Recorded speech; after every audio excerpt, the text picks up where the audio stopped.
Қайырлы күн достар. Дәл осындай әдемі, тәтті, дәмді болып шығатын круассанның рецептісін білгілеріңіз келсе, ол үшін видеоның соңына дейін қараңыздар. Өте әдемі әрі қатпарлы, дәмді болып шығады.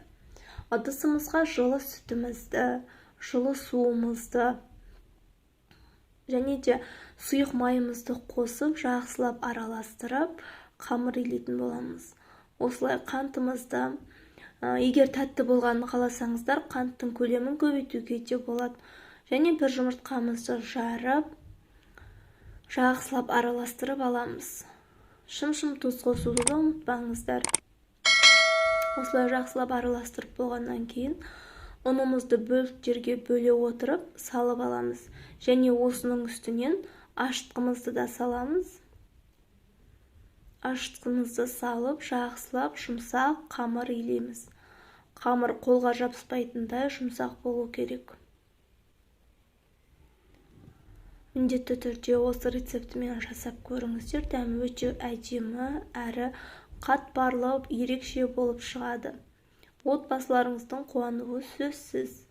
Егер видеом қызық болса, лайк, комментарий қалдыруды ұмытпаңыздар.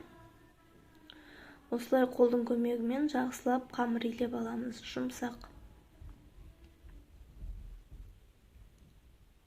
Міне енді дайын болған қамырымыздың үстінен ыдысымыздың түбінде қалған майымызды құйып, осылай жақсылап қамырымызды басамыз. Дәл осылай қамыр илеп болғаннан кейін, осылай май құйып кішкене маймен басатын болса, өте әдемі қамыр шығады. Қамырымыз жылтыр болып шығады.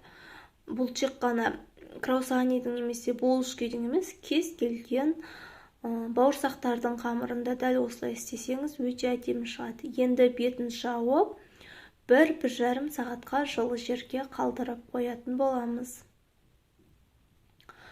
Достар, егер видео ұнаған болса, лайк, комментарий қалдырып, бөлісулеріңізге болады. Міндетті түрде сіздердің қолдауларыңызды күтемін. Міне, қамырымыз өте әдемі, пакетімізге жабыспаған да. Енді осылай ұн себе отырып, қамырымызды түсіріп, бөліктерге бөліп алатын боламыз. Қамыр өте жұмсақ, нәзік қамыр болып шығады.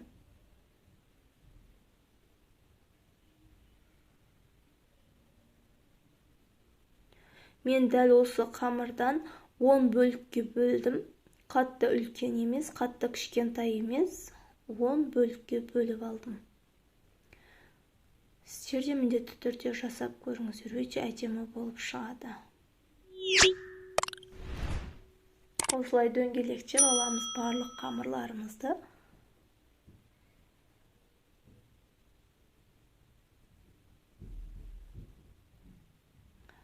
Төменге комментарий қалдырып, қоңырауша белгісін басып кетуді ұмытпаңыздар.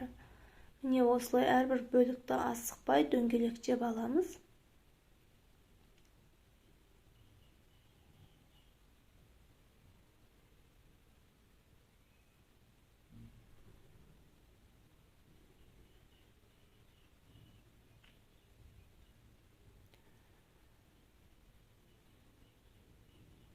Енді дайын болған қамырларымыздың бетін 5-10 минутқа жауып қалдырамыз, қамырымыз тұнып тұруы үшін.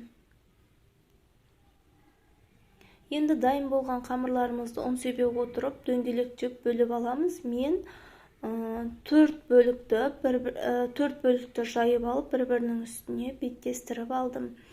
Бұл кезде қамырымыз қатты жұқа емес, орташа жұқалықта жайып алатын боламыз. 4 бөлігін ұн себе отырып, ұнды қатты сеуіп жібермеңіздер, аз-аздан сепкеннің өзі жетеді.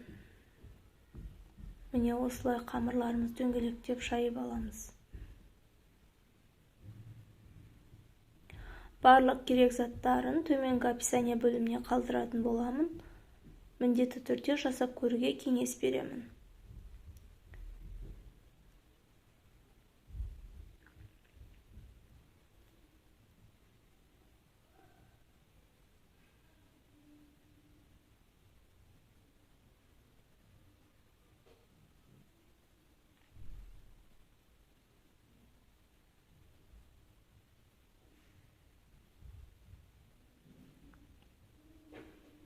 Неге осылай жайып аламыз. Осы 4 бөлікті жайып болғаннан кейін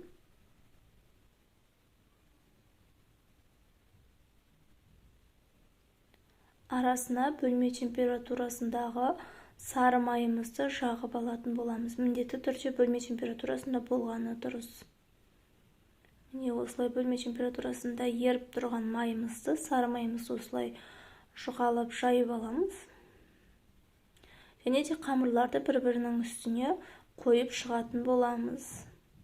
Мен осылай қолдың көмегімен жаққанды жақсы көремін, маған ол ыңғайлы. Сіздер қаласаңыздар щетканың көмегімен немесе қасықтың көмегімен жағуға да болады. Осылай әрбір бөлікке сары майымызды жағып, бір-бірінің үстіне қамырларымызды осылай қойып шығатын боламыз.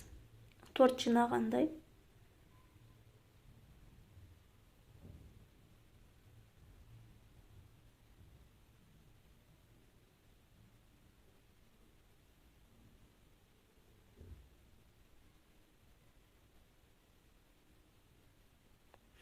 Міне енді осылай қолымыздың көмегімен жайып шығамыз. Кішкене қамырды жұқартып аламыз осылай қолдың көмегімен.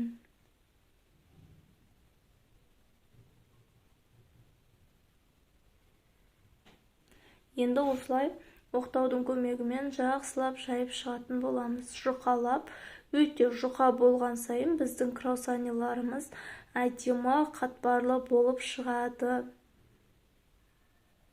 Осылай міндетті түрде шет-шетін жақсылап жайып алыңыздар, себебі шеті қалың болып кетсе, орағанда әдемі оралмай қалады.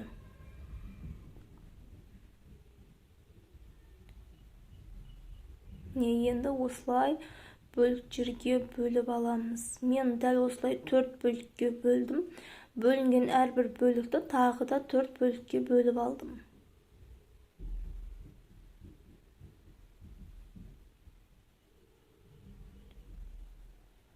Өте әдемі болып шығады көрінісі де. Енді осы қамырларымыздың шетін пышақтың көмегімен кішкене кесіп тіліп аламыз. Ол бізде краусаниларымыздың үлкен болып шығу үшін қажет. Міне осылай пышақтың көмегімен кішкене кесіп, қамырымызды тартып тұрып орайтын боламыз. Сонда әдемі форма шығады.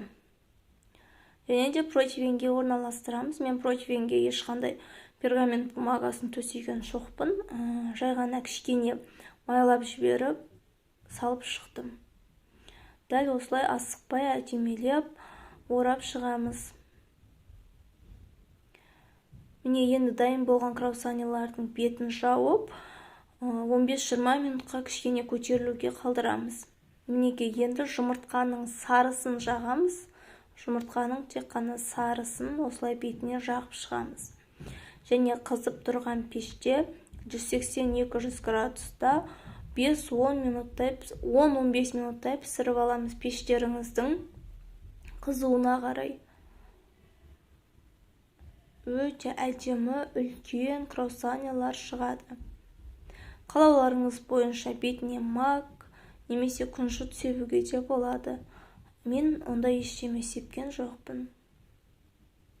Мінекей, пісіп дайын болған краусаниларымыз өте әдемі.